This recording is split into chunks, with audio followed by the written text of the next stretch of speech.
La palabra de Dios contenida en este libro es la verdad que acepto creer, es la enseñanza que me comprometo a seguir y es la esperanza que me atrevo a confesar. Nada me impide recibirla, nadie me evitará que la haga parte de mi vida y por ningún motivo dejaré de proclamarla. Estoy aquí para leerla, oírla y vivirla diariamente. Amén. Amén. Vamos a ver una introducción, hermanos.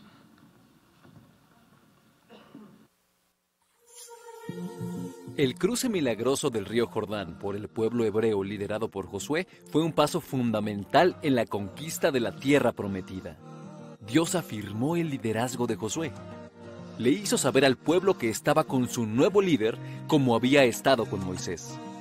También les hizo saber que ellos eran su pueblo y que les daría victoria sobre sus enemigos. Por órdenes de Josué, un hombre fuerte de cada una de las 12 tribus tomó una piedra del lecho del Jordán por donde habían pasado, y después de haber cruzado, las apilaron para hacer un monumento conmemorativo que les recordaría aquella aventura de fe. Finalmente se habían atrevido a creerle a Dios. Ya estaban en la anhelada tierra prometida. Ya nunca más serían errantes en el desierto. Ya habían llegado al lugar que Dios había elegido para ellos. Pero ahora tenían un reto nuevo. Debían conquistarla. En este tiempo presente, nosotros somos ese pueblo. También hemos creído en Dios y le hemos creído. Hemos enfrentado el reto de la duda. Hemos enfrentado la tentación de seguir las modas del mundo.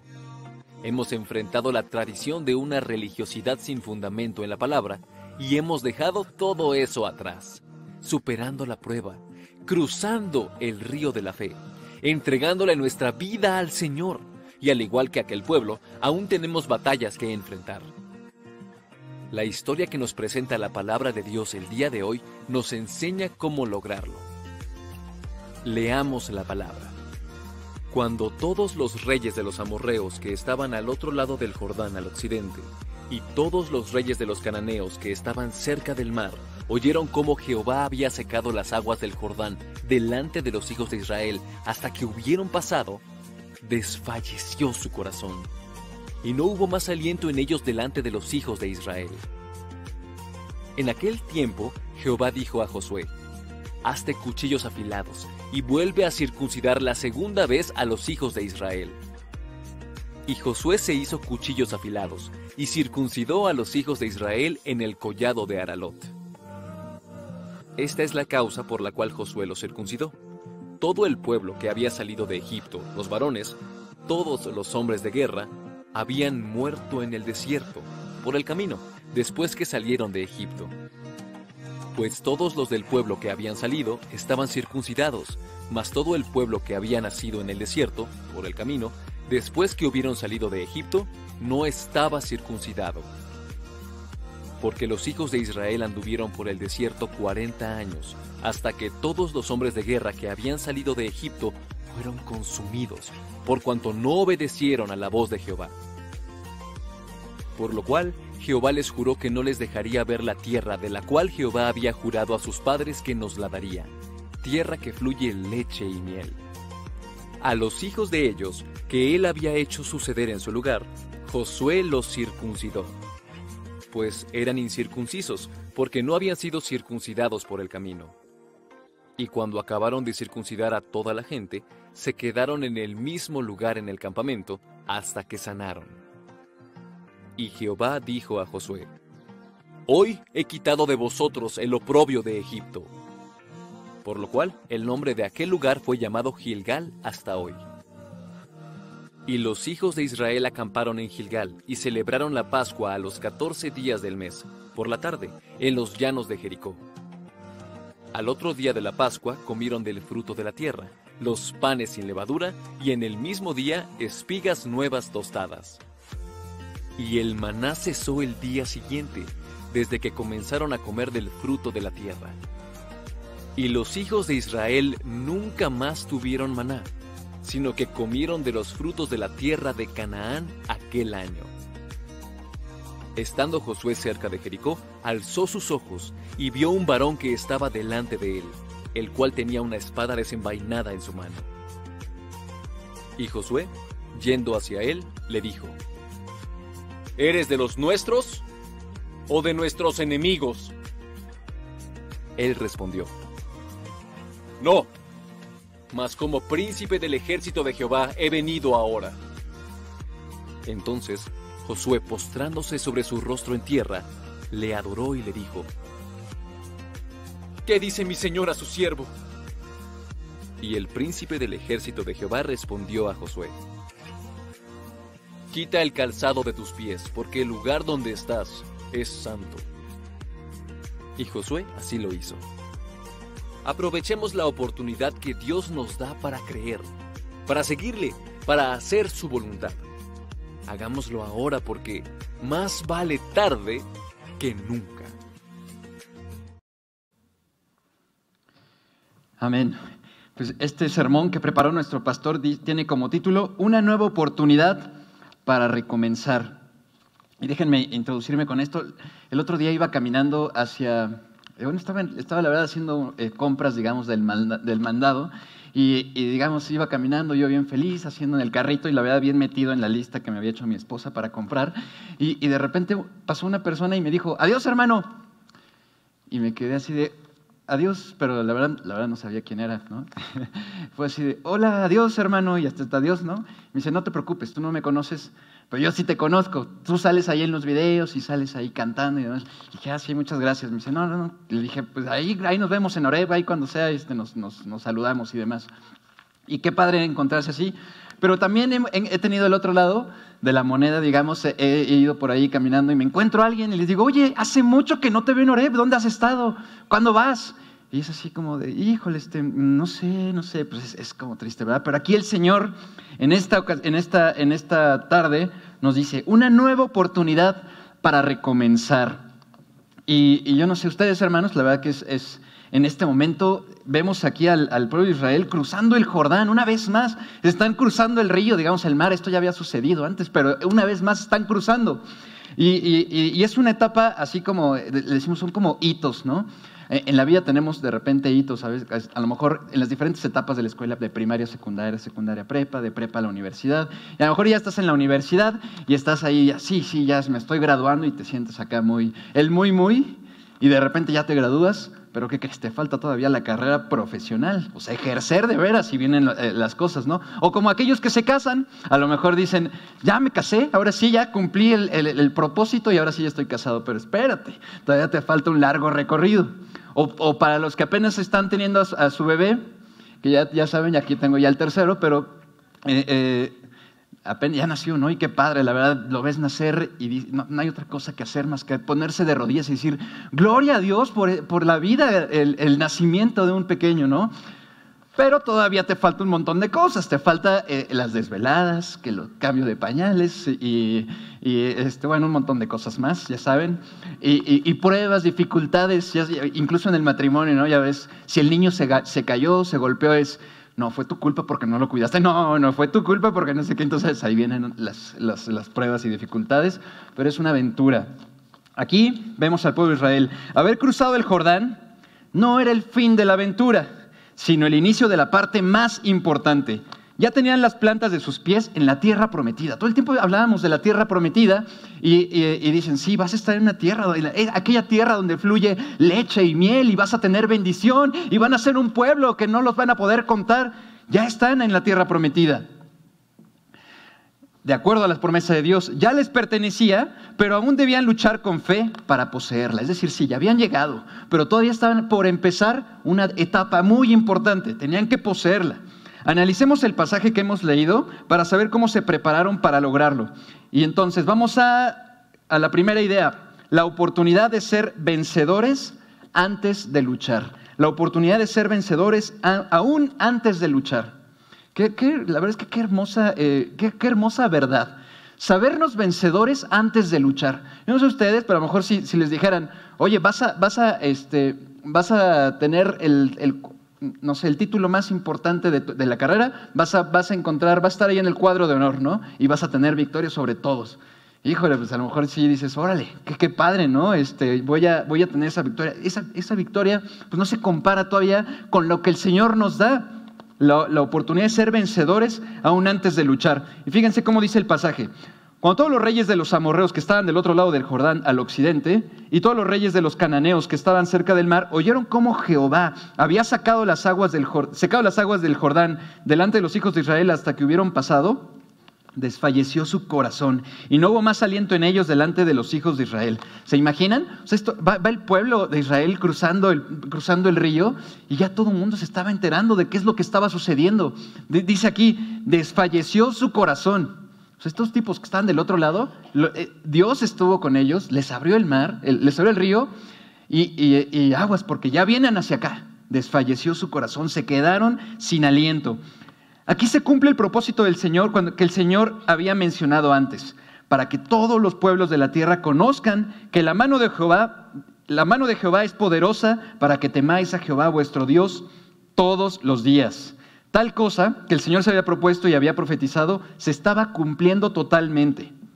Las tribus cananeas se sabían vencidas, ¿no? Desfalleció su corazón, se sabían vencidas. Bueno, no sé, ¿verdad? A lo mejor aquí a algunos les gusta mucho el deporte, a mí me gusta mucho el fútbol. Pero cuando dices, no, es que esos cuates es un equipazo, ¿no? Es un equipazo, vienen jugadores que son pagados o no sé, tienen algunas características ahí, pues que tienen ventajas arriba. Dicen, no, estos tipos nos van a meter una goliza. Bueno, acá más o menos estos igual. Los cananeos se sabían vencidos sin que hubiera realizado una sola batalla. Qué bendición para el pueblo de Israel poder pararse ahí y a lo mejor los pueblos vecinos veían, los estaban viendo, a lo mejor hay un pueblo nómada, acaban de cruzar el río, pero dicen, estos cuates nos van a dar. Esto nos enseña que ser un pueblo victorioso es gracia divina y no capacidad humana. Es gracia divina y no capacidad humana. Sí, no era porque fueran los grandes guerreros o porque fueran muy fortachones o muy altos, de hecho, la verdad que no, pero era por gracia divina. La tierra les pertenecía aún antes de tomarla porque Dios así lo había decidido. No fue por sus declaraciones, ni su fe, ni sus obras, sino por la soberanía divina. Nada de que yo declaro que esta tierra va a ser nuestra. No, pues no, la verdad que por mucho que hubieran declarado, no hubiera sido así, sino por la palabra de Dios. Porque Dios así había decidido, esa tierra les va a pertenecer, es la tierra prometida para mi pueblo santo. Entonces, por eso es por gracia divina del Señor. En Josué 2, 9 al 11, Rahab, la ramera que ayudó a los espías enviados a reconocer la ciudad de Jericó, confesó la victoria de los hebreos. Miren, vamos a ver cómo dice. Sé que Jehová os ha dado esta tierra, porque el temor de vosotros ha caído sobre nosotros, y todos los moradores del país ya han desmayado por causa de vosotros, porque hemos oído que Jehová hizo secar las aguas del mar Rojo delante de vosotros cuando salisteis de Egipto. Y lo que habéis hecho a los dos reyes de los amorreos que estaban al otro lado del Jordán, a Sehón y a Og, a los cuales habéis destruido. Oyendo esto, ha desmayado nuestro corazón, ni ha quedado más aliento en hombre alguno por causa de vosotros, porque Jehová vuestro Dios es Dios arriba en los cielos y abajo en la tierra.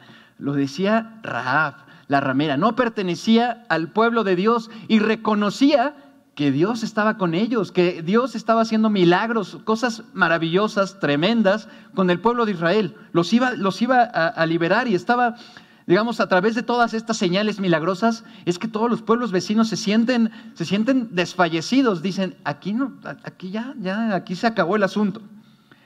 Esto nos presenta algunas enseñanzas muy importantes. No tenemos que luchar para alcanzar las metas que Dios nos ha propuesto y ser vencedores. No es que nos tengamos que esforzar mucho para ser vencedores o que tenemos que luchar mucho para ser vencedores, porque somos vencedores, ya somos vencedores. Debemos luchar para alcanzar las metas que Dios se ha propuesto con nosotros. Sí, no nos esforzamos por ser victoriosos o por ser vencedores, no, es porque somos vencedores que nos esforzamos. Y estoy seguro que aquí los que somos papás, los que somos maestros, a lo mejor de niños o en el Instituto Bíblico decimos, el Señor el Señor está contigo. Yo le digo a mis hijos, el Señor está contigo. Tú eres hijo de Dios. Tú esfuérzate porque tienes que demostrar que ¿quién está contigo? El Señor está contigo y tú ya eres vencedor desde antes, ¿no? Y es maravilloso tener la seguridad de que en el Señor tenemos victoria. Número 2, no vivimos para ver si llegamos a la tierra prometida. Más bien, porque ya estamos en la tierra prometida de la bendición y la promesa de vida eterna es que vivimos como hijos de Dios. Somos ciudadanos del reino, nación santa, real sacerdocio, y hemos creído en el Señor. Ya estamos en la tierra prometida, ya tenemos esperanza de vida eterna.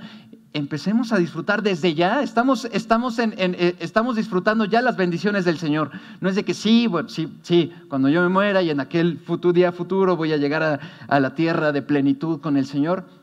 Empecemos a vivirla desde ya. El Señor está con nosotros y nos ha dado una vida nueva. No existimos para ser presa fácil de los enemigos de la fe. No somos una carnada nada más de que, estos ya son cristianos, ¿verdad? Ya decidieron seguir al Señor y vamos a echarlos allá a la carnada del mundo para que sean atacados, ¿verdad?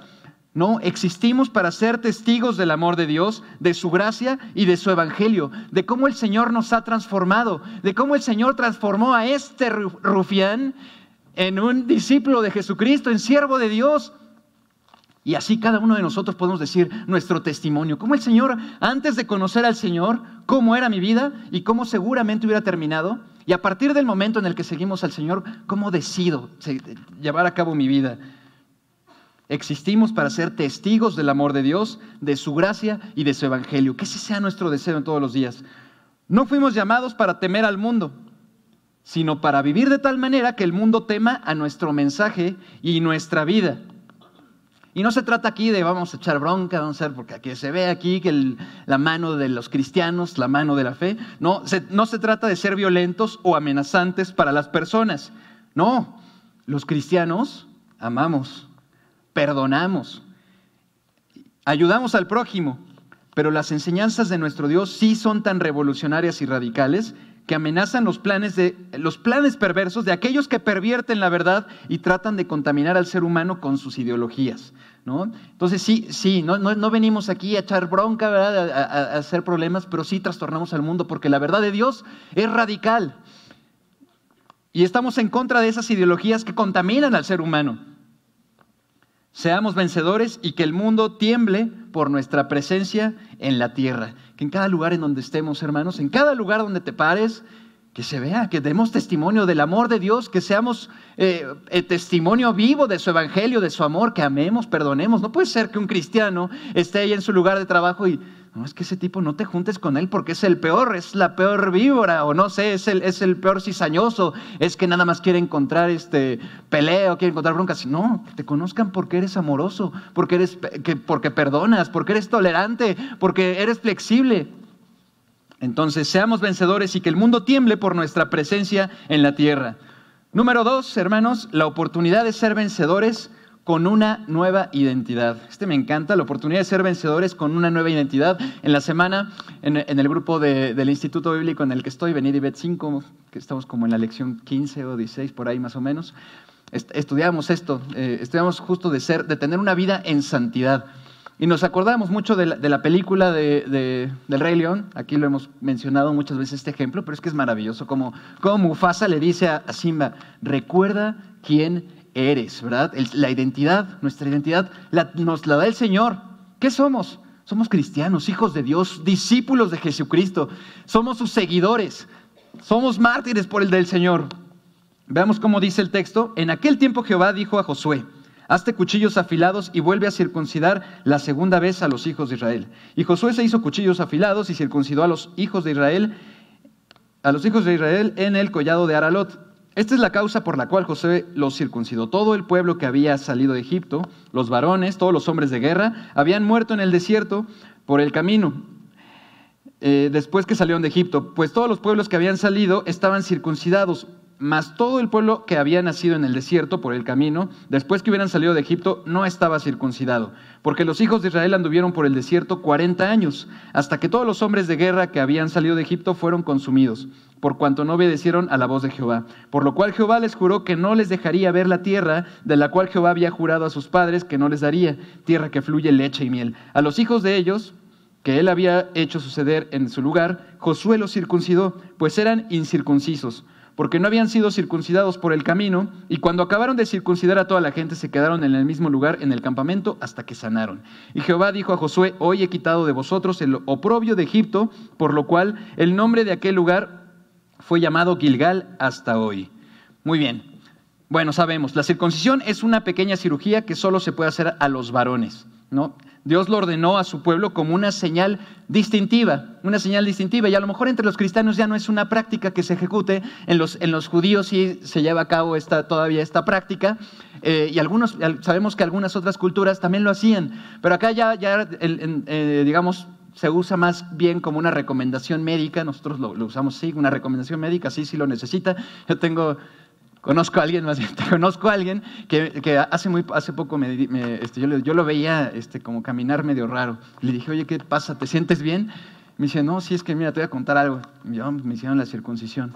Le decía, no, pues con razón te dejé de ver como 5 días y todavía sigues como adolorido. Y eso que había la tecnología, ¿verdad?, de la medicina y demás, pues se sentía dolorido. Así también el pueblo estaba adolorido. Dice, se quedaron en el campamento hasta que sanaron. Bien, ya dijimos, Dios la ordenó a su pueblo como una señal distintiva. Era una señal que le pertenecía, era una señal de pertenencia a Dios. Era una señal de pertenencia a Dios. Sí, yo soy del pueblo de Dios. ¿Qué nos distingue como cristianos, hermanos? Ya dijimos, cuando estamos por ahí en el mundo, en el trabajo, en nuestra familia, ¿qué nos distingue? Que nos amamos, que compartimos del amor de Dios. Pero también era un acto de obediencia. El Señor lo indicaba y era una manera de distinguirse de los demás pueblos. Por lo que dice el pasaje, habían practicado la circuncisión aún en su estancia en Egipto, pero por alguna razón no la habían practicado a los que habían nacido en el desierto. Es decir, sí, eran esclavos y estaban allá en Egipto y practicaban esto de la circuncisión. Por alguna razón, no lo sé, no sé exactamente cuál es, pero quizás, no, aquí estamos en el desierto y estamos de un lado a otro, pues no podemos practicar esto, ¿verdad? Y entonces regresan a eso. Por alguna razón no lo habían practicado, pero lo interesante es que ante la desafiante tarea de la conquista de Jericó, en lugar de fabricar y preparar armamento, en lugar de realizar una jornada de capacitación militar para los jóvenes o realizar un entrenamiento del ejército en lucha cuerpo a cuerpo, lo que hicieron fue practicar una dolorosa operación sin anestesia a los soldados, lo cual los dejaría fuera de combate por varias semanas. O sea, el Señor le está diciendo, ven, han llegado a la tierra prometida y van a ir y a todos estos los van a conquistar, ¿no? Pero ¿qué hacen estos? En lugar de prepararse, de decir, vamos a hacer una estrategia militar, nos vamos a reunir, vamos a hacer nuestro CrossFit, o el HIIT, o cómo se llaman los ejercicios, no sé, los pueden hacer, pues no, eso no fue. Lo que ellos llevaron a cabo fue pues la circuncisión, sin anestesia, con cuchillos hechos de piedra. Entonces así es como llevaron esta operación. Está claro que circuncidarse como preparación para la conquista era un acto de fe. Número 1, se hicieron vulnerables a pesar del peligro, porque habían aprendido que las victorias eran de Dios y no de ellos. Sí, sabían perfectamente que la victoria se las daba el Señor y no dependía absolutamente de ellos. Ellos dijeron, sí, queremos distinguirnos como el pueblo de Dios, y llevaron a cabo esta estrategia. Entendieron que la mejor preparación no era la militar, sino la de la fe. Querían obedecer al Señor, querían estar alineados con el Señor. Renovaron su pacto con Dios como pueblo. Aquel acto de obediencia les preparó integralmente para alcanzar la meta de Dios para sus vidas. Eran una generación atrevida, ¿no? Primero, sí, está el pueblo de Israel y es una nación que viene de ser esclavo y después son libres, pero vienen con sus mismos complejos o sus traumas. Es un pueblo esclavo y dice, ¿cómo si somos esclavos vamos a llegar a conquistar a esos que tienen ya sus reinos establecidos y demás? No, el Señor hizo, digamos, una purificación del pueblo, y entonces viene una generación atrevida, pero que también debían ser una generación ordenada. Eran muy atrevidos, sí, vamos, el Señor está con nosotros. Era un pueblo valiente, pero también debían ser un pueblo alineado a la voluntad de Dios. Eran un pueblo con fe, pero también debían ser un pueblo con identidad. Apliquemos esta enseñanza a nosotros. Qué bueno que nos hemos atrevido a creer en Cristo, pero también debemos atrevernos a vivir como cristianos. Sí, ya tomamos una decisión por el Señor. Sí, yo acepto al Señor en mi vida como mi único suficiente Salvador. pero después salgo de acá y estoy haciendo, no sé, alguna travesura, portándose mal, cosas que no agradan al Señor. No, que nuestro deseo sea vivir como cristianos. Si nos hemos atrevido a creer en Cristo, también debemos atrevernos a vivir como cristianos. Qué bueno que somos valientes para entregarnos al Señor, pero también debemos ser sabios para ser parte de su iglesia. Debemos ser sabios para ser parte de su iglesia. Y qué bonito, hermanos, es tenernos como iglesia, estar aquí reunidos. Venimos de los domingos y a lo mejor algunos ya, a lo mejor hasta fueron a su clase del Instituto Bíblico, o a lo mejor la tomamos entre semana por Zoom y oramos unos por otros, ya lo hemos platicado. A lo mejor tuvimos nuestra zarza, o antes de estar aquí ya desayunamos allá en Somos Todos, pero somos iglesia, somos una comunidad. Hermanos que nos están viendo allá en internet, que únicamente han estado allá, les invitamos, hermanos, intégrense a la iglesia. Es maravilloso ser parte de la iglesia. Seamos sabios en ser parte de su iglesia. Qué bueno que tenemos fe, pero también debemos tener una identidad que nos distinga del mundo. Qué bueno que tenemos fe, pero también debemos tener una identidad que nos distinga del mundo. Los cristianos no practicamos el ritual de la circuncisión de manera práctica, no es algo que ya se haga, ya lo dijimos. De la misma manera que no sacrificamos un cordero, ni levantamos una serpiente de bronce para sanar a los enfermos, pero sí obedecemos lo que estas historias y enseñanzas nos enseñan. Leamos un pasaje que nos ayuda a entender esto. Se trata de una declaración de Dios mismo después que el pueblo fue circuncidado. Dice así: y Jehová dijo a Josué: hoy he quitado de vosotros el oprobio de Egipto, por lo cual el nombre de aquel lugar fue llamado Gilgal hasta hoy. ¿No está claro? Aquel ritual era un acto de renovación. Aquel ritual era un acto de renovación.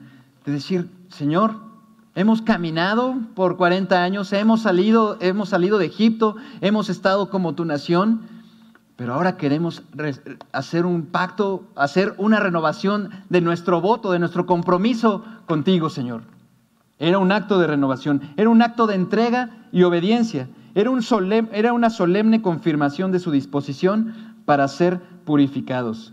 Ellos habían salido de Egipto, pero Egipto también debía salir de ellos.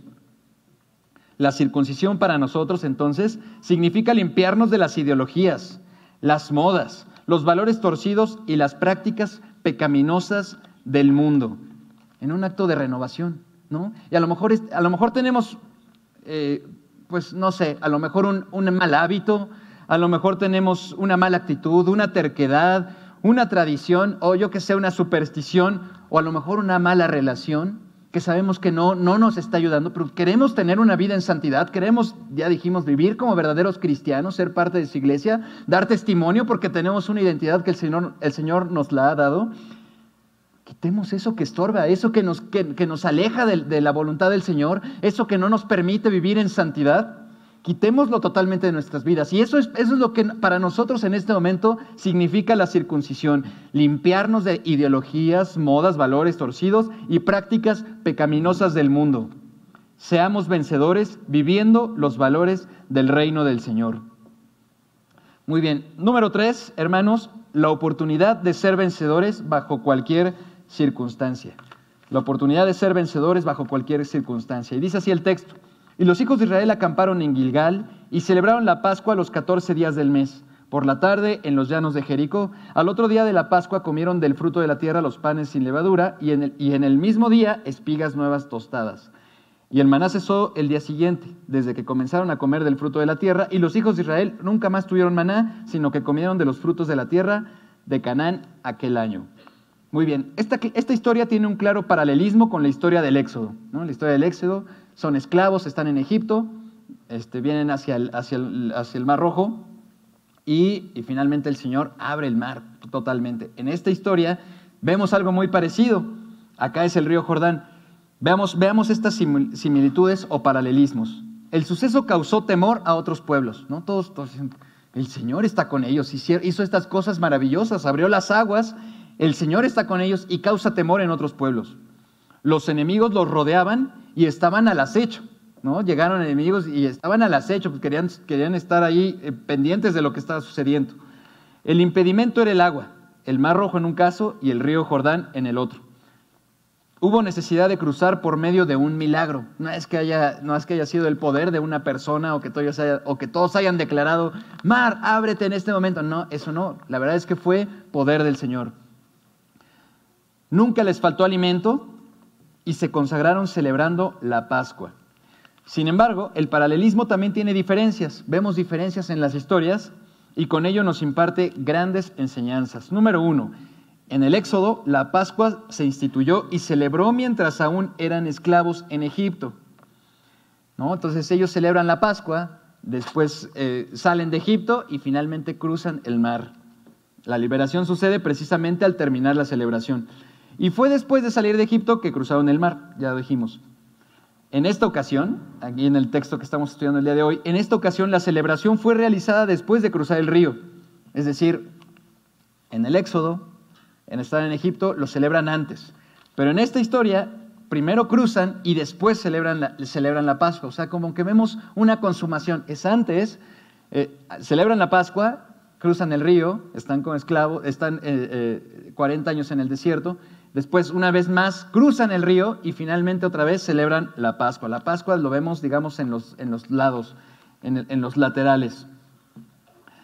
En el Éxodo el maná fue provisto por Dios mientras caminaban en la tierra prometida. En esta ocasión el maná cesó después de que ya tenían la provisión divina por medio de los frutos de la tierra. Es decir, el maná siempre estuvo ahí, el pueblo era alimentado, pero finalmente terminan y empiezan a tener, digamos, bendición o provisión de los frutos de la tierra. Debió ser un hermoso espectáculo, una multitud de nómadas, más o menos 1,5 millones de personas, rodeados de enemigos, haciendo fiesta y celebrando a nuestro Dios. ¿Pueden imaginarlo? 1,5 millones. O sea, aquí estamos reunidos bastantes personas y es hermoso cuando estamos reunidos ahora en el culto de resurrección. Estaba lleno, creo, este auditorio, y es hermoso que esté lleno, pero imagínense 1,5 millones de personas, cómo se ve, acababan de salir y estaban celebrando a nuestro Dios, que finalmente habían cruzado y habían llegado a la tierra prometida. Que nada ni nadie nos impida reunirnos y hacer fiesta para adorar a nuestro Dios. Si hay algo que les impide venir, quitémoslo totalmente. Venir y reunir, pues porque tenemos como prioridad o como el primer lugar a nuestro Señor. Si hay algo que nos impide, pues lo dejamos a un lado, porque queremos estar en el pueblo del Señor, celebrando su nombre. Experimentemos su provisión diaria, la que nos da sin que hagamos nada y la que nos da por medio de nuestro trabajo, ¿no? Tenemos bendición todos los días, sin que hagamos absolutamente nada. Sabemos que la luz del sol va a salir y que vamos a sentir su calor, la respiración a lo mejor de un buen clima, a lo mejor no tanto en la Ciudad de México, ¿verdad? Pero sí hay lugares en donde se puede disfrutar y sin que hagamos absolutamente nada. Pero también podemos disfrutar de las bendiciones que Dios nos da a través de nuestro trabajo, y es hermoso decir: trabajé toda esta quincena y finalmente puedo llegar y compartirlo con mi familia, con mi esposa, con mis hijos y con mis amigos y con todos mis hermanos. Es maravilloso poder hacerlo. Seamos vencedores viviendo como tales bajo cualquier circunstancia. Seamos vencedores viviendo como tales bajo cualquier circunstancia. Y finalmente, número 4, la oportunidad de ser vencedores porque Él nos acompaña. El otro día fui al cine a ver una película de unos hermanos que la verdad que cuando están juntos se hacen poderosos, pero no les voy a spoilear nada, pero íbamos saliendo de la película, y mis hijos pues ya más o menos dominan ese cine porque siempre vamos ahí, y entonces estaban por ahí jugando, ¿no? Y había un grupo de jóvenes. Hay un grupo de jóvenes ahí platicando y demás, pero de repente soltaron una carcajada de esas que como que ¿quién está haciendo ahí travesuras o qué estarán haciendo? Soltaron una carcajada así muy fuerte, ¿no? Todos, ja, ja, ja, ja, ja. Y mis hijos, a pesar de que dominan la plaza, al escuchar eso, se hicieron así como para abajo, se espantaron y fueron corriendo conmigo. Ay, es que nos espantaron ellos. Entonces, es maravilloso. Y yo les decía, ¿pero por qué les dio miedo si yo estoy aquí? No, es que estábamos un poco lejos. La verdad es que es maravilloso saber que Dios está con nosotros en cada momento. Sí, hay lugares en los que a lo mejor decimos, yo soy muy bueno, yo soy muy, ¿cómo se dice? Como Johnny Bravo. yo aquí no me pasa nada, yo lo sé todo, y de repente nos podemos encontrar, pero tengamos la certeza de que Dios está con nosotros. Es maravilloso saber que somos vencedores porque Él nos acompaña. Fíjense cómo dice este versículo en el 13.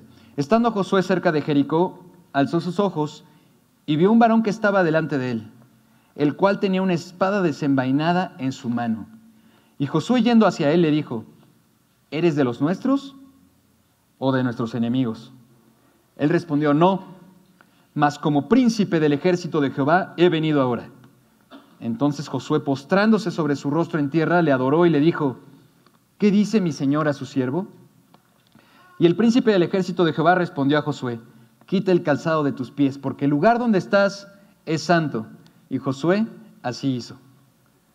Qué hermoso texto, ¿no? Lo podemos ver y decimos: ¿qué pasó aquí? Ahora la narración nos presenta a Josué como comandante de las Fuerzas Armadas del pueblo de Dios. Ya lo hemos estudiado ahí con el pastor Elí, en los devocionales de ahora. Probablemente Josué era un estratega militar y se reunía ahí con su equipo, observaban y generaban algunas estrategias militares. En mi trabajo a mí, no sé, por ejemplo, ¿no? Llega a suceder algún incidente con algún cliente y ya decimos: bueno, a ver, lo solucionamos de esta manera. Pero mi jefe siempre dice: ¿y cuál es tu estrategia? Sí, bueno, sí, pero ya el cliente está feliz, ¿no? No. ¿Cuál es tu estrategia para que los clientes no les vuelva a suceder eso? Sí, vamos a hacer nuestra estrategia. Pues así era Josué, estaba haciendo sus estrategias porque tenía que ir a conquistar la tierra prometida. Él era el comandante de las Fuerzas Armadas. No es difícil imaginar lo que estaba haciendo. Confiaba en Dios, pero sabía que tenía que hacer algo. Tal vez estaba meditando en la estrategia militar que habían de usar para vencer. Tal vez estaba caminando ahí cerca de Jericó y decía: y Señor, ¿cómo vamos a hacer esto? Y estaba divisando, y quizá esos montes, y a lo mejor si mando a la mitad para allá y a la mitad para acá y hacemos una emboscada y los podemos vencer. No lo sé, probablemente estaba haciendo algunos cálculos militares para poder hacer esto, pero de pronto tuvo una teofanía, es decir, una manifestación sobrenatural que se puede contemplar con los sentidos físicos. Vio a un guerrero desconocido para él en ese momento, listo para la batalla, dice. Vio un varón con la espada desenvainada y se lo encuentra de momento: y ¿estás con nosotros o eres de nuestros enemigos? ¿Quién era este guerrero? Consideremos lo siguiente. Otros siervos de Dios han visto ángeles, ¿no? Lo hemos visto, lo podemos leer en otros pasajes en la Biblia, en la palabra de Dios. Podemos ver, otros siervos de Dios han visto ángeles y han recibido mensaje de ellos. Esa es la esencia de un ángel o mensajero, dar un comunicado de parte de Dios, ¿no? Los ángeles, ¿qué hacen? Dan un mensaje. No, yo te tengo que dar este mensaje, se lo dan y entonces pues sirve, digamos, al pueblo de Dios. En este caso, aquel guerrero no le da un mensaje, solo le dio una orden. Algunos de los que han visto ángeles, igual en el pasaje bíblico, también se han arrodillado ante ellos y los ángeles les han dicho que no lo hagan, porque un ángel no merece adoración, solo Dios. Es decir, se encuentra el ángel y estos se postran, ¿verdad? Pero le dicen: no, levántate, tú y yo, bro, somos iguales, somos consiervos, servimos al mismo Dios y la adoración es únicamente para Dios. Entonces son como compañeros, pero en este caso no vemos eso. Josué se postra, pero en este caso no vemos eso. Entonces podemos decir: no era un ángel. En este caso, aquel guerrero aceptó la adoración. Vio a Josué arrodillado y acepta la adoración. Y lo más importante, la orden que le dio, es la misma que Dios en persona le dio a Moisés cuando se encontró con él en el monte Horeb. ¿Sí recuerdan cuál era esa orden que le da? Ahí en la zarza. Quítate el calzado, porque el lugar en el que estás es santo. No busquemos más, no hay duda. Aquel príncipe del ejército de Jehová era el mismo Señor Jesucristo preencarnado. El príncipe del ejército de Jehová. Así dijo: soy el príncipe del ejército de Jehová. Es decir, el principal. Es nuestro Señor Jesucristo preencarnado. No olvidemos que el Señor no comenzó a existir en Navidad. No es como que, sí, el Señor Jesús en el momento de Navidad ahí nació. No, el Señor es uno con Dios Padre y han existido desde siempre y para siempre. Y por siempre será. Y lo más maravilloso es que Josué y su pueblo, precisamente antes de una batalla, se les presenta como un varón que estaba delante de él. el cual tenía una espada desenvainada. Es decir, se les presenta como un guerrero, pero no como cualquier guerrero, sino como el líder del ejército. Qué maravilloso también que no les da una orden como diciendo, o sea, Josué, ya dijimos, lo vemos ahí haciendo sus cálculos, estaba observando a los pueblos enemigos y estaba pensando a lo mejor su estrategia militar, qué es lo que iba a hacer. Pero qué curioso que cuando llegan, se presentan con el guerrero, con nuestro Señor, y no es una orden como que les dice, tienes que mandar a tu equipo para allá, y esos allá, o lleven a cabo esta estrategia porque de esta manera van a tener victoria. No les está dando una estrategia militar. ¿Qué es lo que les da? Les da una orden que no tiene que ver nada con las estrategias militares, sino más bien con una entrega total a Dios. Quítate el calzado, porque el lugar en el que estás es santo. ¿No está claro? Todas las luchas que enfrentamos, no las enfrentamos solos. Esto es maravilloso, es lo que les decía. Mis hijos allí estaban jugando, estaban disfrutando, pensando que ellos podían hacerlo. Se espantan y vienen corriendo. Qué maravilloso es saber que en este mundo podemos tener aflicción, dificultades, tormentas y momentos dificilísimos que decimos, ¿qué voy a hacer? ¿O cómo voy a hacer para salir de esto? Saber que el Señor está con nosotros. No las enfrentamos solos, Él está con nosotros. Y no solo está con nosotros, sino que dirige las acciones para que triunfemos. Es decir, sí, sabemos que el Señor está con nosotros, pero si vivimos en comunidad, si somos parte de la iglesia, tenemos las acciones, tenemos la estrategia que el Señor nos dicta todos los días para salir adelante, para enfrentar la lucha. Y decir, pues ¿cómo? A través de nuestros devocionales, a través del sermón de nuestro culto dominical. Y a lo mejor si ustedes también se conectan al del miércoles y el sábado, y tenemos departamento de matrimonios y los jóvenes más 30 y la magna unión de jóvenes, y entonces tenemos una oportunidad para escuchar la voz de Dios y saber que Dios está con nosotros, pero que también nos dice cómo actuar en esta vida. Todo lugar que nos ha dado para vivir en Él, estudiar y trabajar, es santo, porque Él nos lo dio. Esto está también como impactante. Todo el lugar que nos ha dado para vivir en Él, estudiar y trabajar, es santo, porque Él nos lo dio. Este lugar es santo, porque el Señor nos lo ha dado, porque el Señor está en este lugar. Igual tu casa, hermano, igual tu lugar de trabajo, tu escuela, ese lugar es santo, porque el Señor te lo ha dado. Debemos vivir con solemnidad y adoración. Seamos vencedores sabiendo que nos acompaña. Seamos vencedores sabiendo que nos acompaña. Y quitémonos el calzado delante de Él. Es decir, seamos conscientes de que el suelo que pisamos también tiene sus huellas. Entonces yo no sé, hermanos, no les voy a pedir que lo hagan, pero yo me voy a quitar el calzado porque quiero imaginar este momento. Estoy en la presencia del Señor y a lo mejor yo no sé cuál sea tu dificultad, cuál sea el problema. A lo mejor es tu matrimonio, dices, ¿qué voy a poder hacer con mi matrimonio? Esta situación no la puedo resolver. O a lo mejor es una deuda, o a lo mejor son problemas en tu trabajo, o a lo mejor es un problema familiar. No lo sé. Pero imagínate que vas caminando y de repente, a lo mejor hasta estás preguntando, Señor, ¿dónde estás? Señor, háblame, Señor, dame una señal. Y a lo mejor te encuentras con este sermón y entonces dices, ¿quién es este guerrero? ¿Estás conmigo o estás contra mí? Y el Señor te dice, quita el calzado de tus pies. Quita el calzado de tus pies, porque este lugar es santo.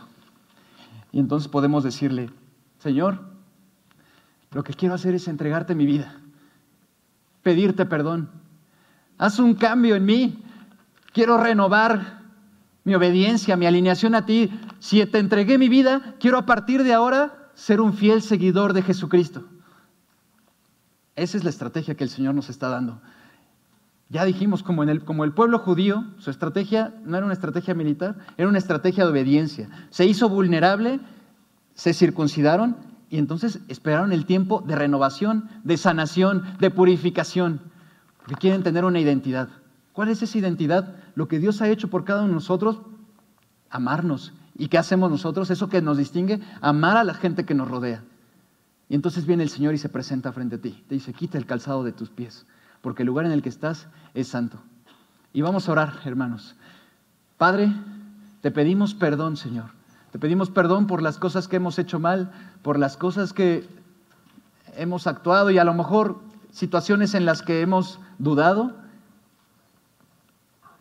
en las que hemos perdido la fe quizá. Pero Señor, Tú has estado con nosotros. Gracias por darnos una nueva oportunidad de regresar a Tu camino, de encontrar purificación, sanidad, Señor. Y te pido, Dios, que estés con nosotros, que esto que hemos aprendido y estudiado el día de hoy, Señor, que sea una realidad en nuestras vidas, que cada uno de nosotros estemos listos. Y Señor, en las dificultades de la vida, saber que Tú estás con nosotros y que tenemos la victoria antes de luchar. Y que ni siquiera tenemos que luchar, Señor. Te damos gracias porque Tú nos das la victoria. Y nos despojamos de todo eso que estorba, Señor, para agradarte. Te pedimos, Padre, que purifiques nuestras vidas, que aquellas cosas que sea necesario quitar, que se quiten totalmente, Padre. Y te pido que estés con nosotros. Sé Tú con mis hermanos, Señor. Y aquellos hermanos, sigan orando, hermanos, pero si hay alguien aquí que dice, Señor, yo quiero renovar mi vida. Te he entregado mi vida, a lo mejor ya lo hiciste antes, te quiero entregar mi vida. A lo mejor ya lo hiciste antes, pero en este momento dices, quiero a partir de ahora renovar el pacto con el Señor, encontrar esa nueva oportunidad y decir, quiero ser un fiel seguidor de Jesucristo, comprometido con su palabra, con su verdad. Si ese es tu deseo, hermano, te pido que te pongas de pie y que ores al Señor, que le digas, sí, Señor, ven a mi vida, perdóname, quiero hacer este compromiso contigo. Amén, amén. Dios les bendiga, hermanos, Dios les bendiga. Y quisiera hacer una pregunta más. Quizá tú nunca lo has hecho, quizá tú nunca has ido al Señor, pero en este momento te encontraste con aquel varón guerrero que está listo para pelear tus batallas. Si tú nunca lo has hecho, te invito a que levantes tu mano, que te pongas de pie y que levantes tu mano y que le digas, sí, Señor, aquí estoy. Ven a mi vida, transforma mi ser, perdona mis pecados. Dios te bendiga, Dios te bendiga, Dios te bendiga, hermano, y Dios te bendiga también. Que Dios les bendiga, hermanos, que Dios les bendiga. Padre, te damos gracias, Señor, por este mensaje que nos has dado. Gracias por una nueva oportunidad. Te pedimos, Señor, que nos hagas. Bendice a mis hermanos que hemos tomado esta decisión y a mis nuevos hermanos, Señor, que han tomado esta decisión de seguirte a partir de ahora, que te entregan tu vida. Te pido que les bendigas, que seas con ellos. Confiamos en ti, te amamos, te bendecimos en el nombre de Cristo Jesús. Amén.